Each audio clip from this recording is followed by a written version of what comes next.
देखो बच्चों, आज हम इस वीडियो में कक्षा 6 और 7 हिंदी प्रवाह कार्य पुस्तिका के कार्यपत्रक 26 को हल करेंगे और इससे जितने भी पहले के कार्यपत्रक और आकलन है उसका लिंक इस वीडियो के डिस्क्रिप्शन में दिया गया।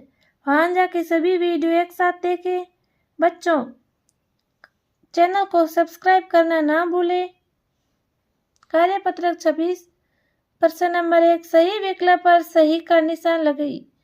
रमा खाना बना रही है वर्तमान काल। क्या कुत्ता भौंक रहा है भूतकाल।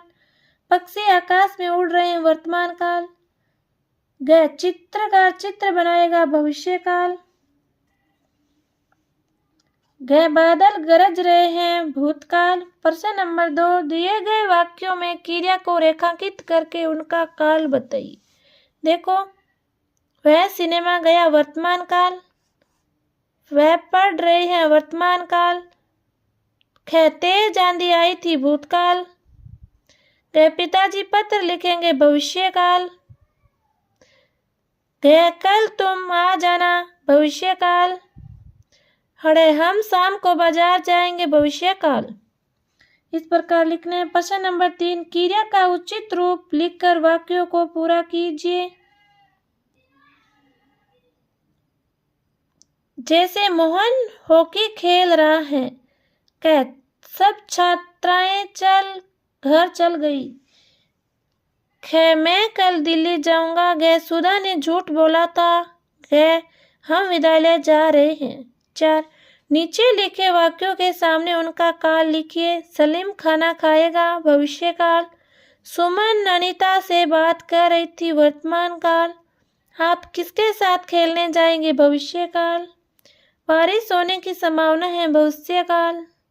मुझसे भूल हो गई भूतकाल। मुंशी प्रेमचंद जी ने कई किताबें लिखी भूतकाल। इस प्रकार कार्यपत्रक 26 को हल करना है। अब हम कार्यपत्रक 27 को हल करेंगे। कार्यपत्रक 27 प्रश्न नंबर 1, निम्नलिखित वाक्यों में क्रिया संबंधी अशुद्धियां हैं, उन्हें ठीक करके वाक्य दोबारा लिखिए। देखो, आइए खाना खा लो। आइए खाना खा लीजिए। मैं आज पढ़ने नहीं आऊँगा। मैं आज पढ़ने नहीं आऊँगा। गए वह मेरा करा है। यह मैंने किया है। मिनल ने वह बात सुना था। तो इसका शुद्ध होगा मिनल ने यह बात सुनी थी। तो देखो, कोमल ने गाना गाई। कोमल ने गाना गाया। इस प्रकार इसको शुद्ध करके लिखना है। प्रश्न नंबर 2, नीचे दिए गए वाक्यों में क्रिया शब्दों पर गोला लगाइए और क्रिया लिखिए।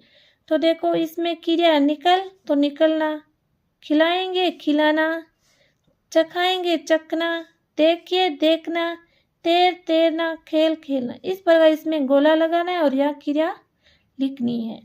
इस प्रकार प्रश्न 2 को हल करना है। देखो, प्रश्न नंबर 3, नीचे दिए गए शब्दों का खाली स्थान में सही प्रयोग करके वाक्य को पूरा कीजिए। अध्यापक बच्चों को पढ़ा रही हैं। दादाजी कहानी सुना रहे हैं। रवि ने खाना पकाया था। पुत्र ने पिता को पत्र लिखा। प्रधानाचार्य ने भाषण दिया। तुम घर कब जाओगे। इस प्रकार कार्यपत्रक 27 को हल करना है। अब हम कार्यपत्रक 28 को भी हल करेंगे।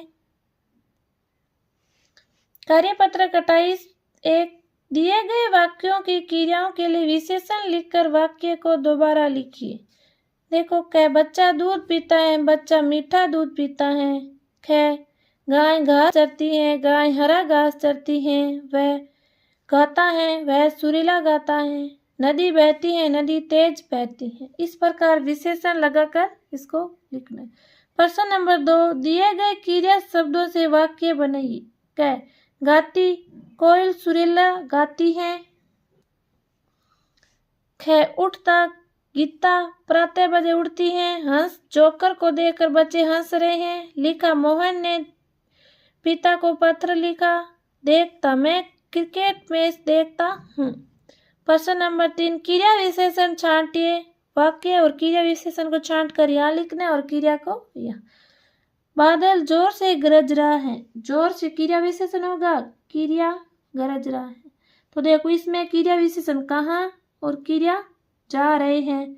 इसमें चोर चुपके से भाग गया, चुपके से क्रिया विशेषण, भाग गया क्रिया। वह खिलखिलाकर हंस दिया, खिलखिलाकर क्रिया विशेषण, क्रिया है हंस दिया। प्रश्न नंबर 4, अकर्मक क्रिया में कर्म नहीं होता जैसे लड़का पढ़ता है। सकर्मक क्रिया में कर्म होता है जैसे लड़का पुस्तक पढ़ता है। नीचे दिए गए वाक्यों को पढ़कर उसके सामने अकर्मक और सकर्मक लिखिए। ऋचा चित्र बना रही है, सकर्मक। मनु पानी भरता है, सकर्मक। नवीन दौड़ता है, अकर्मक। मैं गाता हूँ, अकर्मक। चिड़िया उड़ रही है, अकर्मक। बच्चों, इस प्रकार कार्यपत्रक 28 को हल करना है और अब हम कार्यपत्रक 29 को हल करेंगे। तब तक हमारे साथ बने रहे। देखो बच्चों, कार्यपत्रक 29 प्रश्न नंबर 1, रिक्त स्थानों में उचित संबंध बोधक शब्द लिखकर वाक्य पूरा कीजिए। देखो, क छत के ऊपर मुर्गा बैठा है। ख नदी के किनारे साधु की कुटिया है। घ मोहिनी अपने भाई के संग स्कूल जाती है। ख मुझे सेब की अपेक्षा आम पसंद है। इस प्रकार प्रश्न 1 को हल करना है। प्रश्न नंबर 2, दो वाक्यों को जोड़कर वाक्य बनाइए। क साहिल थक गया था, वह सो गया। साहिल थक कर सो गया है। ख का देखो, यह नदी की हिंदी की पुस्तक मुझे पसंद है। ग वह तेज चलकर घर जल्दी पहुंची। ग आज बारिश के साथ ओले भी पड़ रहे हैं। प्रश्न नंबर 3, दिए गए खाली स्थानों में उचित अव्यय शब्द लिखकर वाक्य पूरा कीजिए। क श्रुति के साथ नेहा पढ़ रही थी। ख पश्चिम परिश्रम से पढ़ाई करो ताकि परीक्षा में सफल हो सको। ग राम तो आया पर श्याम नहीं आया।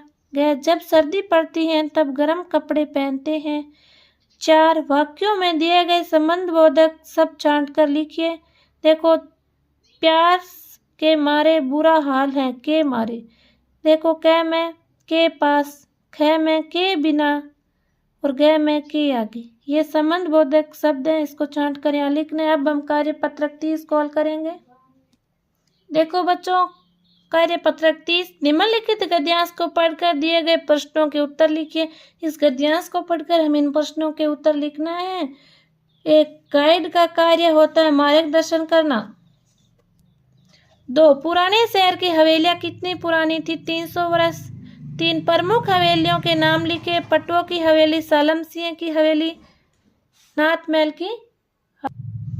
प्रश्न नंबर 4, ऐसा क्यों होता है कि हवेलियां गर्मियों में ठंडी और जाड़ों में गर्म रहती हैं? जानकारी कर लिखिए। हवेलियों की मोटी मोटी दीवारें जो चूने और रेत की चिनाई से बनी होती हैं, वे इंजुलेशन का काम करती हैं।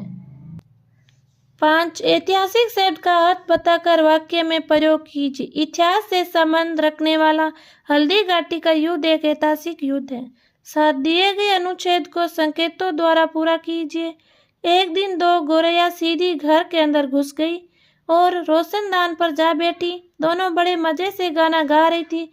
एक ने नीचे देखा और चीं चीं करने लगी। वह उड़कर पेड़ पर जा बैठी जहां उसका घोंसला था। बच्चों, इस प्रकार कार्यपत्रक 30 को हल करना है। देखो, आज हमने कार्यपत्रक 25, 26, कार्यपत्रक 27, 28, 29 और 30 को हल किया इस वीडियो में। और हमारे साथ बने रहे आगे भी, और चैनल को सब्सक्राइब जरूर करें और वीडियो को ज़्यादा से ज़्यादा शेयर करें। धन्यवाद।